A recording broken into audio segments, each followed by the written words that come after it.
Sejam muito bem-vindos ao podcast oficial do Vodafone Rally de Portugal e temos hoje, eu diria, mais um convidado muito especial. António Catarino é uma das grandes referências da comunicação social portuguesa, especializada e não só, também generalista e, efetivamente, um grande conhecedor do Vodafone Rally de Portugal, do desporto automóvel de uma forma geral, mas desta prova tão emblemática em especial, já que, por exemplo, António Catarino fez ininterruptamente o Rally de Portugal durante os últimos 40 anos, se calhar até um pouco mais do que isso. António, muito bem-vindo. Digamos, continua a ser um momento especial na tua época, no teu ano de trabalho, poderes fazer de facto aqui o Rally do Campeonato do Mundo? Sim, de facto assim acontece e isto já vem, como tu falaste, e vem já há algumas décadas, digamos. Não sei precisar bem o ano em que comecei profissionalmente a seguir o Rally de Portugal, porque já o fazia enquanto adepto. Era no início do ano, tinha sempre um encanto muito especial o Rally de Portugal, quando toda a gente tirava férias, faltavam-se às aulas, etc., para acompanhar o Rally na estrada, algo que hoje é impossível, porque tudo mudou, o paradigma dos rallies é diferente, a segurança falou mais alto, mas houve de facto sempre esse fascínio que eu tinha pelos rallies e depois tive a ocasião de concretizar essa paixão em termos profissionais e continuo a viver este rally com o entusiasmo de sempre, como se fosse a primeira vez, como se fosse a primeira edição para mim do Rally de Portugal. Tu começas a tua carreira oficialmente em 1980 e ao longo destes mais de 40 anos passaste, se calhar, pelos principais órgãos de comunicação social em Portugal, na imprensa, na rádio e na televisão. Que estilo é que é preciso imprimir em cada um destes registros para comunicar uma prova como o Vodafone Rally de Portugal?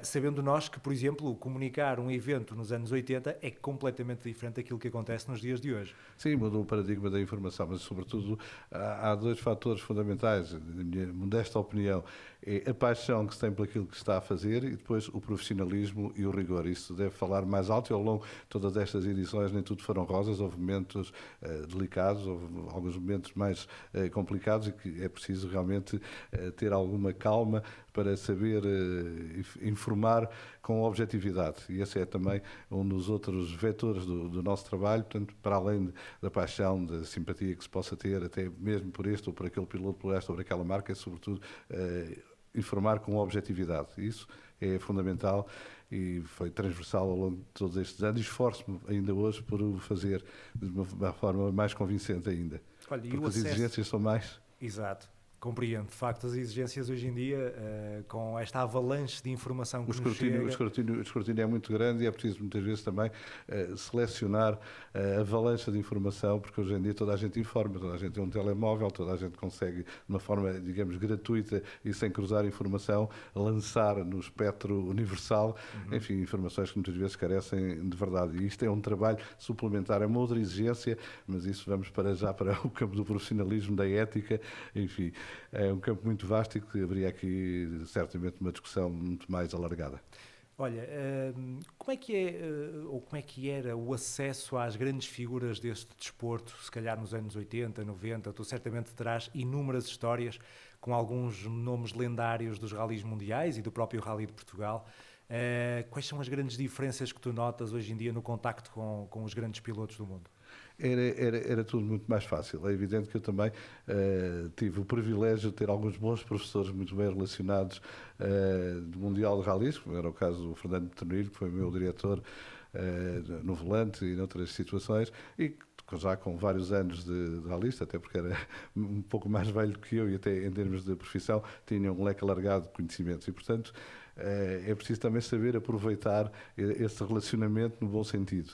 E a partir daí, da altura em que somos, enfim, minimamente, digamos, conhecidos, era muito mais fácil do que hoje. Mas são mundos completamente diferentes, não era melhor nem pior. Hoje cá está, temos que encontrar arte e engenho para chegar ao contacto com os pilotos. Aquilo que era muito mais fácil nos anos 80 e princípios dos anos 90, em que realmente a estrutura das provas do Mundial de Rallys permitia o número, por exemplo, alargado de testes. Os pilotos vinham para Portugal, estavam uma semana quase no Norte, uma semana quase em Arganil, e portanto era muito mais fácil contactar com os pilotos, ir ao encontro deles durante os testes, até porque Portugal o interior era muito mais isolado em termos de acessibilidades. Felizmente o país evoluiu bastante nesse domínio e tornava eles quase praticamente ficavam isolados em Arganil durante uma semana, que era quase um retiro espiritual. Portanto, acompanhávamos as sessões de teste e depois, ao fim da tarde, tínhamos sempre a hipótese de uma entrevista mais alargada. Por exemplo, eu recordo que o Walter Roll tinha como hotel privilegiado o Ver-Mar na Póvoa de Varzim, onde cheguei a ter alguns serões com essa figura lendária, um dos pilotos que mais me entusiasmou, não por ser, enfim, particularmente simpático ou acessível, era muito, muito fleumático, muito alemão, muito germânico, mas pela capacidade de condução de monstros, como eram os carros de grupo B, e numa altura em que ainda nem havia mais nenhuma classificativa em FAF, era apenas o troço conhecido por Lagoa, que era FAF, na altura eram 8 km, e o privilégio de uma manhã, enquanto o Christian Gasdorfer tomava conta das notas, passavas a limpo, corrigia, e eu fiz um vai-vem durante várias vezes com o Walter Rossi. Era realmente impressionante estar sentado num autêntico um carro de combate, aquela primeira versão do Audi 4. Portanto, são episódios destes que realmente alimentaram ainda mais o sonho, ainda aceleraram mais a motivação para ir ao encontro dos pilotos, sempre que estavam disponíveis para uma conversa. Recordo talvez a última grande entrevista em Portugal ao Henri Toivonen, feita na estalagem da Boega, porque há aqui outra curiosidade também, outra dado interessante. Antigamente não havia, como hoje, os telemóveis, estas facilidades de condução. E nós tínhamos alguns pontos de referência. Cá está essa experiência dos mais antigos, dos mais velhos com mais contactos. Por exemplo, no Palace Hotel do Bussaco, onde o Sr. Aguiar era uma referência que, gentilmente, fruto, enfim, da convivência de ano para ano, nos informava: olha, chegou aqui a Lancia, olha, está ali, vem para a semana a Audi, não sei o que mais. Portanto, tudo isto nos permitia aparecer, nem que fosse surpresa, porque não havia toda esta máquina montada em termos de informação que blinda o acesso aos pilotos. Hoje em dia há diretores de comunicação nas marcas, há diretores de equipa, isto é muito mais difícil, enfim, esse acesso livre, digamos, e isso era muito bom. Este episódio aconteceu na estalagem da Boega, lá em cima, bem perto de Cerveira, no caminho de Cerveira. Um amigo me liga: olha, Carlinhos, estão aqui, ligam para o comércio do Porto na altura, está aqui a Peugeot, está cá o Salone, está a Lancia com o Toivonen e tal, não quer cá dar uma saltada e tal. Eu tinha o meu serviço diário no comércio do Porto, então, não sei se na altura ainda não era editor de desporto, depois fui durante 2 ou 3 situações, tive que fechar o jornal, sair e meter-me a caminho da estalagem do Boega até a Cerveira, quando não havia autoestrada, quando era tudo pela Nacional 13, e lá cheguei, já os pilotos tinham jantado e estavam numa agradável e animada partida de snooker, entre baforadas de fumo, porque o Salone era um fumador inveterado, dizia-se que até no troço de Arganil, que tinha 56 km, ele fumava a meio, chegava ao final dos troços, em vez de querer saber o tempo que tinha feito, era logo puxado um cigarro.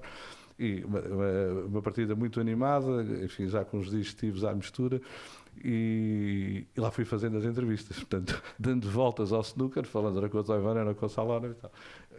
Quando saí, já muito perto, sei lá, da 1 da manhã, e tal, estavam os mecânicos ainda a reparar os carros e tal, e com circunstância, há coincidências, ou talvez não, um dos mecânicos da Lancia estava debaixo do carro, a trabalhar no carro de teste e tal. Eles tinham ali o troço da Gávea em Covas e depois faziam os tremos. Portanto, era uma zona onde faziam ali bastantes testes de terra, sobretudo para uma etapa que era Póvoa, bastante seletiva. Tinha o troço de Arcos Portela, tinha São Lourenço da Montaria, portanto, classificativas míticas e, nomeadamente, muito duras. E o mecânico, entretanto, naqueles relógios campanários das igrejas eletrónicos, toca uma hora certa, não sei se 1h30, 2h da manhã, para deixar já é um pormenor que para aqui não é relevante, e ele diz-me, ergue as mãos ao céu e diz: tenho que fazer uma oração pelo meu piloto, que era o Attilo Bétega, tinha um período um ano antes, né? Eu era piloto dele e não sei o que mais, quando ouço isto, há assim qualquer coisa de transcendente e tal. Espero que o Toivonen que tenha mais sorte que o Toivonen e tal. Poucos meses depois Morreu. e veio-me logo à lembrança, portanto, essa prece do mecânico no candeeiro, portanto, essas coincidências. Mas há muitas mais histórias destas, sobretudo até de co-drives, nessa mesma zona com o Bruno Sábio, no 205 Turbo 16, portanto, o carro com que o Salonen depois ganhou o Rally em 85, ele ganhou esse Rally, portanto, não foi pela entrevista, nem pela partida de snooker, mas algumas experiências muito giras em termos de andar ao lado de pilotos, aquilo que hoje em dia é muito difícil. Tenho em Erganil com o Tommy McKinnon, tenho no primeiro ano em que ele vence o Rally de Portugal, que é um rally que começa na Figueira da Foz, 95, acho que é 95. 95, sim. Pronto, mas as datas estão aqui relevantes. É que fiz talvez os co-drives mais longos da minha carreira enquanto navegador oficioso, digamos, de circunstância, que o Tommy McKinnon realmente também é outro piloto verdadeiramente fantástico. Portanto, são essas experiências que ficam para além do lado profissional, pois era preciso dar conta enfim, de todas essas incidências, quer dos treinos, quer de uma maneira mais técnica, mais especializada para a imprensa, para os semanários, do que, obviamente, para um diário de informação generalista. Olha, de facto, o próprio Vodafone Rally de Portugal atravessou eras. Houve aqui uma certa metamorfose no próprio rally. Efetivamente, o rally, nos anos 80, nos anos 90, era conhecido por aquelas imagens do mar de gente que se afastava à passagem dos carros. Hoje em dia é um exemplo de segurança, um exemplo universal, apontado efetivamente pelos responsáveis da FIA como um exemplo ao nível das medidas de segurança e do comportamento do público, que de facto também interiorizou muito bem que é necessário todos nós mantermos o rally no Campeonato do Mundo através da conduta e da postura. Tu achas que efetivamente o Rally de Portugal conseguiu atravessar todas estas décadas mantendo sempre um nível muito elevado, quando, ao fim e ao cabo, estamos a falar de um país periférico na Europa que se calhar consegue ser um exemplo neste particular? Um país periférico e um país que não é um grande construtor de automóveis, digamos. Portanto, temos enfim, um mercado muito diminuto em relação às grandes potências europeias, aos grandes países europeus. Isso é válido não só para os automóveis, como para a indústria, enfim, para um mundo mais diverso e mais alargado.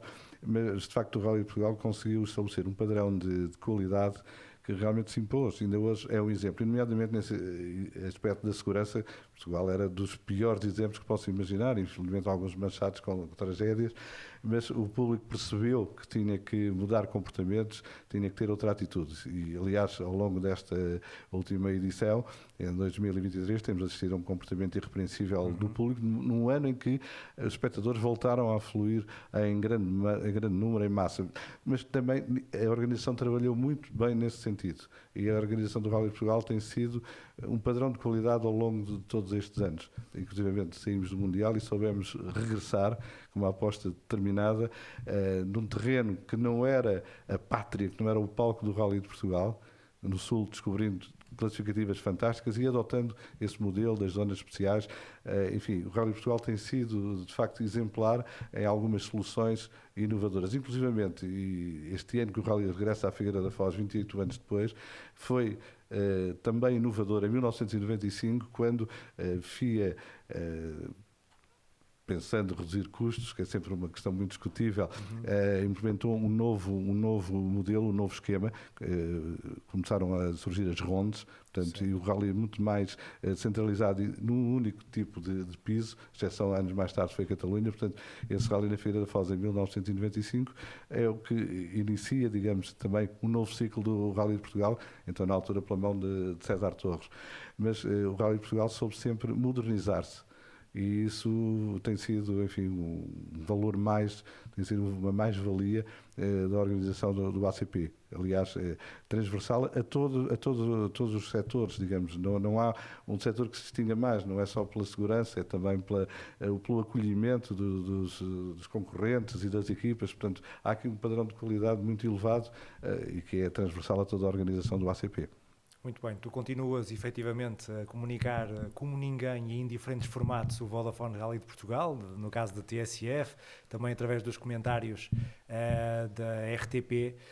Achas que é importante mantermos estes órgãos de comunicação social tradicionais muito envolvidos neste que é o maior evento desportivo realizado em Portugal, por contraponto com esta cada vez maior preponderância dos meios digitais? Sim, enfim, vejo com alguma tristeza hoje em dia, por exemplo, o panorama da sala de imprensa, muitíssimo frequentada num passado até não muito longínquo, mas isso são sinais dos tempos. Os automóveis parece que, enfim, entraram numa fase de diabolização por parte dos grandes meios de comunicação social. E realmente este rally que é uma prova que é a paixão do povo, é a paixão de um país que gosta de ver o espetáculo.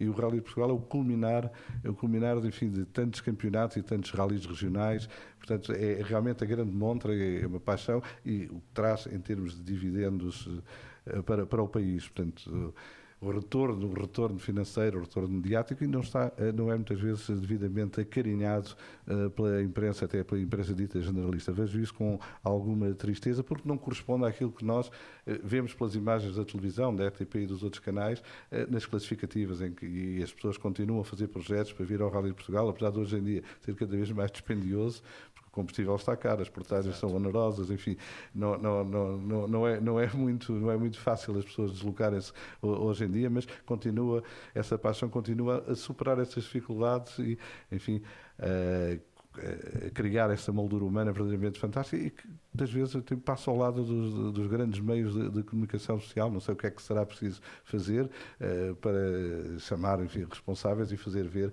a importância que tem o Rally de Portugal.